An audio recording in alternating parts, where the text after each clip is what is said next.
This is TechCrunch. Director Danny Boyle famously shot his post-apocalyptic classic 28 Days Later on Canon digital cameras, making it easier for him to capture eerie scenes of an abandoned London and giving the movie's fast-moving zombies a terrifying immediacy. To make his decades-later sequel 28 Years Later, which opened this weekend, Boyle turned to a different piece of consumer tech, the iPhone. Boyle told Wired that by using a rig that could hold 20 iPhone Pro Max cameras, the filmmaking team created basically a poor man's bullet time, capturing the brutal action scenes from a variety of angles. Even when he wasn't using the rig, Boyle, who once directed a biopic of Apple co-founder Steve Jobs, said the iPhone was the movie's principal camera, albeit after disabling settings like automatic focus and adding special accessories. Filming with iPhones allowed us to move without huge amounts of equipment, Boyle said, noting that the team shot in parts of Northumbria that looked like it would have looked 1,000 years ago, so the iPhone allowed them to move quickly and lightly to areas of the countryside that we wanted to retain their lack of human imprint. While LinkedIn users seem to have embraced AI, there's one area that's seen less uptake than expected, according to CEO Ryan Roslansky. AI-generated suggestions for polishing your LinkedIn posts. It's not as popular as I thought it would be, quite frankly, Roslansky told Bloomberg. When asked why, he argued that the barrier is much higher to posting on LinkedIn because this is your resume online. Plus, users can face real backlash if they post something that's too obviously generated by AI.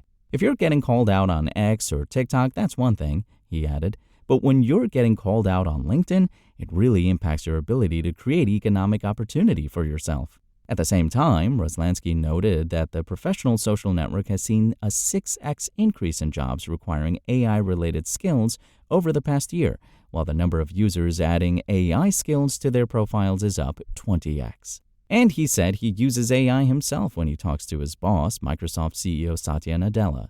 Every time before I send him an email, I hit the Copilot button to make sure that I sound Satya smart. Google's adding a slew of AI features to its productivity-focused Chromebook Plus line of devices, including a screen selection tool for search and text capture, a tool that explains complex text, and Notebook LM. The new screen selection tool works similarly to Google Lens and the Circle to Search feature in Chrome on smartphones. Long press the launcher button or use the screenshot tool to select what is on your screen, and Google will instantly search for it. The tool also lets you select text and quickly add an event to the calendar.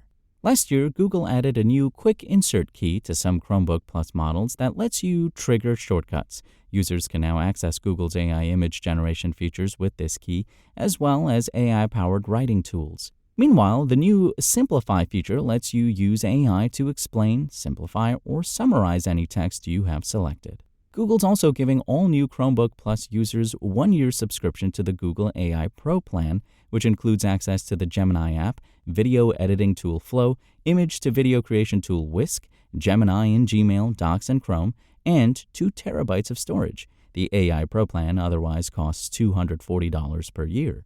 Alongside these features, Google is launching 2 exclusive AI features for Lenovo's new Chromebook Plus 14. One uses AI to recommend tab and document organization, while the second lets users edit images using the Gallery app to remove backgrounds or make stickers. Lenovo's new Chromebook comes with an OLED touchscreen and runs on an ARM-based MediaTek Companion Ultra chip. It comes in 12GB and 16GB RAM variants, costing $649 and $749, respectively. European governments may be reconsidering their use of American technology and services, according to a new report in the New York Times. The flashpoint seemed to come after President Donald Trump sanctioned Karim Khan, the chief prosecutor at the International Criminal Court, ICC, over the ICC's decision to issue arrest warrants for Israel's Prime Minister Benjamin Netanyahu and former Defense Minister Yoav Gallant. In response, Microsoft turned off Khan's email address. Casper Kling, a former diplomat who has also worked for Microsoft, told the New York Times that Microsoft's action became the smoking gun that many Europeans had been looking for, pushing them to look at alternative options. Example, some ICC workers have reportedly switched over to Swiss email service Proton. If the U.S. administration goes after certain organizations, countries, or individuals, the fear is American companies are obligated to comply, Klinga said. For its part, Microsoft said it has subsequently made policy changes to protect customers in similar situations, and it noted that it did not shut down the email accounts of 4 ICC judges who Trump sanctioned earlier this month. In addition, just this week, CEO Satya Nadella announced new sovereign solutions to protect European institutions. A Republican effort to prevent states from enforcing their own AI regulations cleared a key procedural hurdle on Saturday. The rule, as reportedly rewritten by Senate Commerce Chair Ted Cruz in an attempt to comply with budgetary rules, would withhold federal broadband funding from states if they try to enforce AI regulations in the next 10 years. And the rewrite seems to have passed muster, with the Senate parliamentarian now ruling that the provision is not subject to the so-called Byrd Rule, so it can be included in Republicans' One Big Beautiful Bill and passed with a simple majority without potentially getting blocked by a filibuster and without requiring support from Senate Democrats. However, it's not clear how many Republicans will support the moratorium. For example, Republican Senator Marsha Blackburn of Tennessee recently said, "We do not need a moratorium that would prohibit our states from stepping up and protecting citizens in their state." And while the House of Representatives already passed a version of the bill that included a moratorium on AI regulation, far-right Representative Marjorie Taylor Greene subsequently declared that she is adamantly opposed to the provision and feels it is a violation of state rights, and said it needs to be stripped out in the Senate. House Speaker Mike Johnson defended the moratorium by saying it had President Donald Trump's support and arguing, "We have to be careful not to have 50 different states regulating AI because it has national security implications, right?"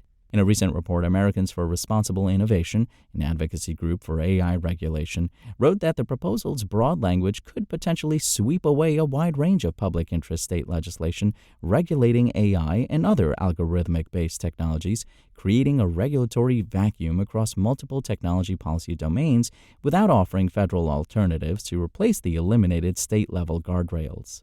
A number of states do seem to be taking steps toward AI regulation.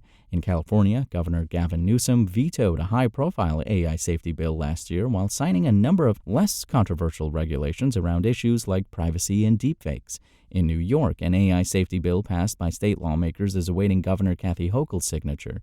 And Utah has passed its own regulations around AI transparency. That's all for now. For more stories like this one, visit TechCrunch.com.